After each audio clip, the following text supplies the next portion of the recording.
नमस्कार दोस्तों, mummy inspired channel में आप सबका स्वागत है।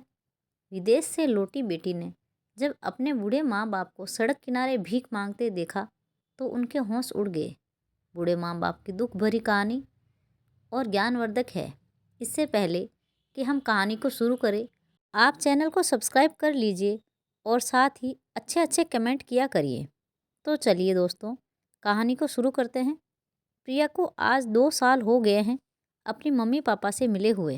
वह भारत से दूर विदेश में अपने पति के साथ रह रही होती है। आज उनके पिता का जन्मदिन है और वह बहुत ही खुश थी कि वह अपने पिता से मिलेगी, उन्हें जन्मदिन की मुबारकबाद देगी, उन्हें सरप्राइज़ देगी।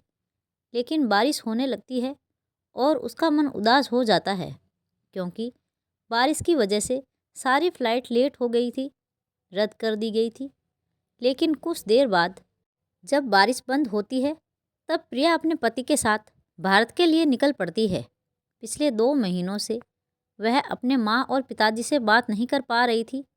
भाई और भाभीियों को जब फ़ोन करती तो भाई यही कहता कि माँ और पिताजी कहीं घूमने गए हैं, वह घर पर नहीं हैं। तुम चिंता ना करो, वह ठीक है, बस यही सुनने को मिलता। इसी वजह से प्रिया और परेशान हो गई थी। वह जल्द से जल्द अपने पापा से मिलना चाहती थी, अपनी माँ को देखना चाहती थी। अब रास्ते में ही आते समय वह अपने पुराने ख्यालों में, बचपन की यादों में खो जाती है। कैसे वह अपने माँ पिताजी की लाडली बेटी थी। 2 भाई बहनों में प्रिया अपने मम्मी पापा का खूब ख्याल रखती, बहुत ही संस्कारी और चरित्रवान लड़की थी। जब प्रिया की कॉलेज की पढ़ाई खत्म होती है तो उसके मम्मी पापा ने उसकी शादी करने का फैसला लिया और जब लड़के वाले प्रिया को देखने आते हैं तो देखते ही तुरंत पसंद कर लेते हैं। अब प्रिया की शादी तय हो जाती है। शादी का दिन आता है। शादी भी खुशी खुशी धूमधाम से हो जाती है। प्रिया का पति सागर बहुत ही स्वभाव से अच्छा व्यक्ति था। शादी होने के बाद प्रिया अपने ससुराल चली जाती है। अब कुछ ही दिनों बाद सागर की विदेश में नौकरी लग जाती है, इसलिए वह विदेश चला जाता है। वह तो अपने साथ प्रिया को भी ले जाना चाहता था, लेकिन अभी उसका वीज़ा नहीं बन पाया था। अभी कुछ समय था, इसलिए सागर अकेले ही विदेश चला जाता है। जब कुछ दिन बाद प्रिया का वीज़ा बन जाता है तब उसे अपने पति के साथ जाना होता है और वह सोचती है कि विदेश जाने से पहले वह अपनी मम्मी पापा से मिल ले। अगर यहाँ पे रहती तो उनसे मिल लिया करती, लेकिन अब विदेश जाने के बाद कहाँ मिलना होगा, ये सोचकर प्रिया अपने घर मम्मी पापा से मिलने आती है और उन्हें देखते ही फूट फूट कर रोने लगती हैं। तब उसके पापा उसे समझाते हैं, बेटी तुम चिंता क्यों करती हो, तुम आराम से जाओ, हमारा ख्याल रखने के लिए तुम्हारे भैया और भाभी है ना। वैसे भी हम इतने बूढ़े थोड़े ही हुए हैं कि हम अपना ख्याल नहीं रख सके। प्रिया के पापा प्रिया को खूब समझाते बुझाते हैं और दिलासा देते हैं कि वह आराम से विदेश जाएं, उन्हें कोई तकलीफ़ नहीं होगी। अब प्रिया भारी मन से अपने मम्मी पापा से विदा लेती है और विदेश चली जाती है। प्रिया को 2 साल हो गए हैं विदेश में, क्योंकि बीच में कोरोना आ गया था, इसलिए अपने देश आना जाना नहीं हो पा रहा था। अब प्रिया बहुत खुश थी कि 2 साल बाद अपने पापा मम्मी से मिलेगी, उन्हें देखेगी। घंटों का सफ़र तय करने के बाद प्रिया अपने देश, अपने घर चली आती है। घर आते ही वह सबसे पहले अपने मम्मी पापा को ढूंढने लगती है, आवाज़ लगाती है, भैया भाभी को खोजती है, लेकिन घर में कोई नहीं दिखता। तब वह अपने नौकर से कहती है, रामू मम्मी पापा कहाँ हैं, भैया भाभी भी नहीं दिखाई दे रहे हैं, सब लोग कहीं गए हैं क्या। तब नौकर ने कहा, जी दीदी, बड़े साहब और बड़ी मालकिन कहीं बाहर घूमने के लिए कुछ दिनों के लिए गए हैं और छोटे मालिक और छोटी मालकिन बाबू साहब के लिए मंदिर में पूजा करवाने गए हैं। आज उनका जन्मदिन है ना। ये सुनने के बाद प्रिया अपने पति से कहती है, सागर हम भी मंदिर चलते हैं, पापा के लिए कुछ पूजा अर्चना करवा ले। अब प्रिया अपने पति के साथ मंदिर चली जाती है, लेकिन मंदिर में उसे उसके भैया भाभी कहीं नहीं दिखते हैं। वह सोचती है, हो सकता है कहीं दूसरे मंदिर में गए होंगे। अब प्रिया के मन में ख्याल आता है कि पापा की बड़ी इच्छा थी कि वह अपने जन्मदिन पर अनाथालय में अनाथ लोगों को कुछ कपड़े और कुछ गिफ्ट बांटे। ये सोचकर वह अपने पति से ये बातें कहती है। उसका पति भी इस चीज़ के लिए तैयार हो जाता है और दोनों बाजार चले जाते हैं। बाजार से कुछ गिफ्ट और कुछ कपड़े खरीदने के बाद अनाथालय आते हैं और वहाँ के लोगों को कपड़े, मिठाइयाँ, गिफ्ट सारी चीज़ें बांटते हैं और वह लोग प्रिया के पापा को ढेर सारी शुभकामनाएं, आशीर्वाद देते हैं। प्रिया खुश थी क्योंकि आज उसके पापा का जन्मदिन था और दुखी इसलिए थी क्योंकि अगर पापा उसके साथ होते तो वह खुद ये सारी चीज़ें वृद्धाश्रम और अनाथालय लोगों को बांटते तो कितना अच्छा होता।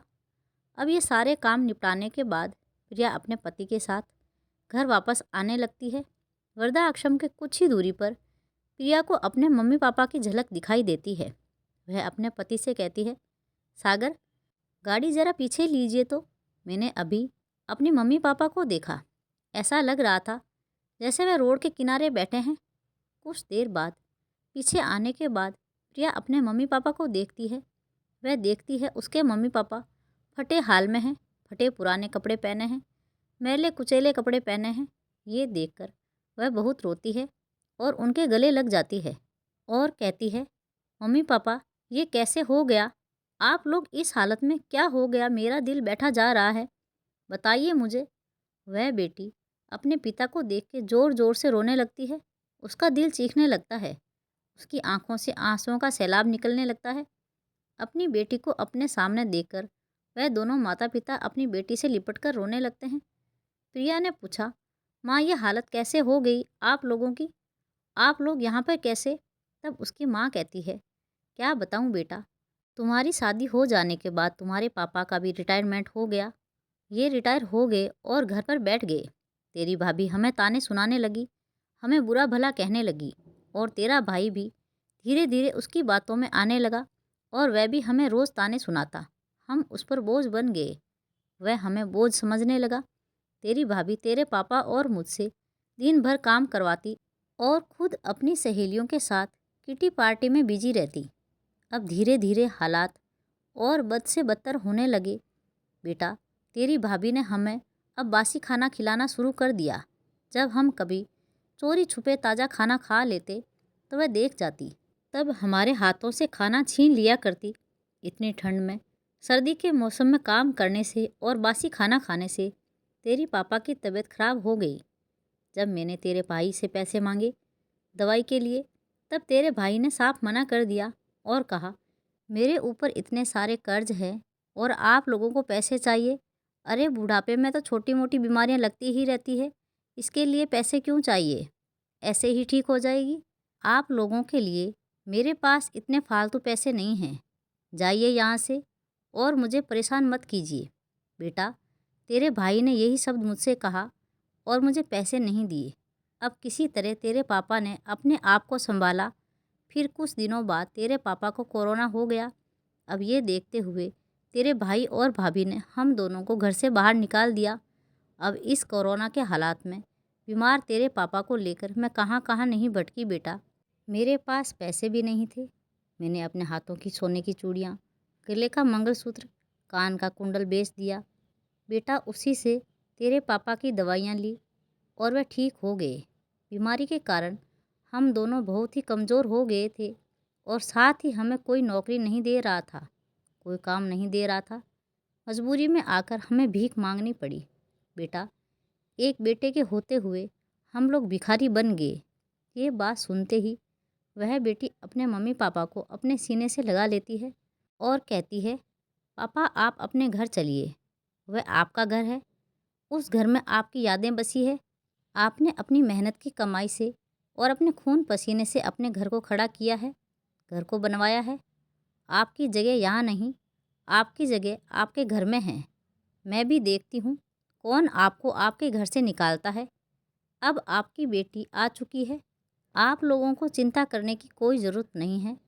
ये कहते ही प्रिया अपने घर अपने नौकर को फ़ोन मिलाती है और रामू से कहती है, रामू, घर को अच्छे से साफ़ सुथरा कर देना और डेकोरेट कर देना।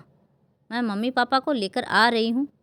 अब घर पहुँचने के बाद प्रिया अपने मम्मी पापा का जन्मदिन बहुत ही अच्छे से मनाती है। प्रिया के पति सागर ने होटल से प्रिया के मम्मी पापा के मनपसंद का खाना मंगवाया था। अब इतने दिनों के बाद उस माँ बाप ने इतना अच्छा खाना खाया। अपनी बेटी और दामाद का प्यार देखकर वो माँ बाप अपने बच्चों को गले लगा लेते हैं। अब इतना समय होने के बाद भी प्रिया का भाई और उसकी भाभी वापस घर नहीं पहुँचे थे। शाम से रात हो गई है, तब जाकर उसके भाई और भाभी लड़खड़ाते हुए कदमों से घर के अंदर आते हैं और वो प्रिया के मम्मी पापा को घर में देखकर भड़क जाते हैं और कहते हैं, आप लोगों की हिम्मत कैसे हुई मेरे घर में आने की? कौन लेकर आया आपको यहाँ पर? तब प्रिया कहती है, मैं लेकर आई हूँ। प्रिया का भाई बोला, अभी के अभी तुरंत निकलिए हमारे घर से। इस पर प्रिया भी गुस्से में आ गई। उसने कहा, मैं भी देखती हूँ मेरे मम्मी पापा को उनके घर से कौन निकालता है। ये मेरे मम्मी पापा का घर है, तुम्हारा नहीं। तुमने नहीं बनवाया है इस घर को, मेरे माँ बाप ने बनवाया है। अभी भी ये घर मेरे माँ बाप के नाम पर है, तुम्हारा कुछ नहीं है इसमें। और ये भी सुन लो, मम्मी पापा ने तुम्हें अपनी वसीयत से बेदखल कर दिया है। इतनी बातें हो ही रही थी कि प्रिया की भाभी तुरंत बोल पड़ती है, आप लोग इस घर से निकलिए, नहीं तो पहले की तरह ही घर से बाहर फेंक दिए जाओगे। प्रिया गुस्से से लाल हो जाती है और अपनी भाभी को जोरदार एक थप्पड़ मारती है।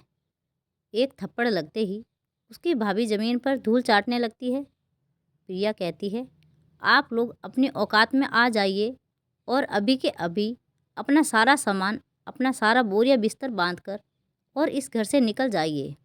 इस घर पर अब आप लोगों का कोई हक नहीं है। प्रिया के पापा ने कहा कि बेटे, मैंने तुम्हें अपनी जायदाद से बेदखल कर दिया है। अब मैं भी चाहता हूँ तुम मेरे घर में ना रहो। ये बात सुनते ही प्रिया का भाई रवि अपने पापा के पैरों में गिर जाता है, माफ़ी मांगने लगता है। कहता है, पापा मुझसे गलती हो गई, मुझे घर से बाहर ना निकाले, मुझे जायदाद से बेदखल ना करे। लेकिन अब उस पिता का मन अपने बच्चों से फट चुका था। वह देख चुका था कि उसकी बहू और बेटों ने उसके साथ कैसा व्यवहार किया। अब उस पिता ने भी अपने बच्चे को ठुकरा दिया और कहा कि मैं समझूंगा कि मेरा कोई बेटा नहीं है, मेरी एक बेटी ही है। प्रिया अपने पति से कहकर अपने भाई भाभी को घर से बाहर निकलवा देती है और उनको उनकी सही औकात दिखाती है। और इस तरह प्रिया के भाई और भाभी को उनके कर्मों का फल मिला। उन्होंने जैसा किया वैसा मिला, जैसा बोओगे वैसा काटोगे। अब प्रिया अपने मम्मी पापा के साथ कुछ दिनों तक रहती है और जाने से पहले अपने माँ और पिताजी से कहती है, पापा मम्मी आप भी हमारे साथ चलिए। तब प्रिया के पापा ने कहा, बेटा ये मेरा घर है, मैंने इसे तिनका तिनका जोड़कर बनाया है, मैं इस घर से कहीं नहीं जाऊंगा। अब प्रिया को अपने पापा की जिद के आगे हारना पड़ता है और वह भारी मन से फिर विदेश को अपने पति के साथ लौट गई और विदेश से ही रहकर अपने मम्मी पापा की खोज खबर लिया करती थी। तो दोस्तों, उस बूढ़े माँ बाप के बेटे और बहू ने जो उसके साथ अत्याचार किया, क्या उन्हें उसका फल मिला?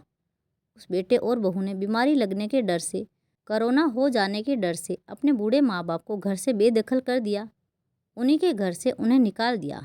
क्या किसी को कोई बीमारी हो जाएगी तो दोस्तों उसे घर से निकाल दिया जाएगा कि उसकी देखभाल और सेवा किया जाएगा? तो प्रिय दोस्तों, इसलिए कहते हैं, जैसा करोगे वैसा भरोगे, जैसी हो नियति वैसी हो उन्नति। कैसे एक बेटी ने अपने माँ बाप का अधिकार वापस दिलाया, उन्हें उनका उचित सम्मान दिलाया, उनकी धन संपत्ति उन्हें वापस किया, एक बेटे को उसके करने का फल मिला। तो दोस्तों, उम्मीद करती हूँ आपको मेरी ये कहानी पसंद आई होगी। अगर मेरी ये कहानी आपको अच्छी लगी हो तो आप हमारे चैनल को सब्सक्राइब करिए, लाइक करिए और अच्छे अच्छे प्यारे प्यारे कमेंट किया करिए नेक्स्ट वीडियो में। तब तक के लिए नमस्कार दोस्तों। तो दोस्तों, इस कहानी से ये सीख मिलती है, अपने माता पिता का कभी दिल नहीं दुखाना चाहिए। हमारे माता पिता हमारे लिए भगवान समान होते हैं। जिस तरह से समाज बदल रहा है, लोगों का माता पिता के प्रति भी नज़रिया बदल रहा है। तो दोस्तों, हमें अपने माता पिता का साथ नहीं छोड़ना चाहिए, उनकी सेवा करनी चाहिए, क्योंकि एक पिता रूखी सूखी खाकर अपने बच्चों की ज़रूरतों को पूरी करने की कोशिश करता है। इसलिए कहा गया है, माता पिता के चरणों में स्वर्ग है। आप में से कितने लोग मेरे इस बात से सहमत हैं? तो कमेंट करिए और साथ ही कमेंट में हर हर महादेव लिखना ना भूलें। मिलते हैं एक और नई कहानी के साथ। धन्यवाद।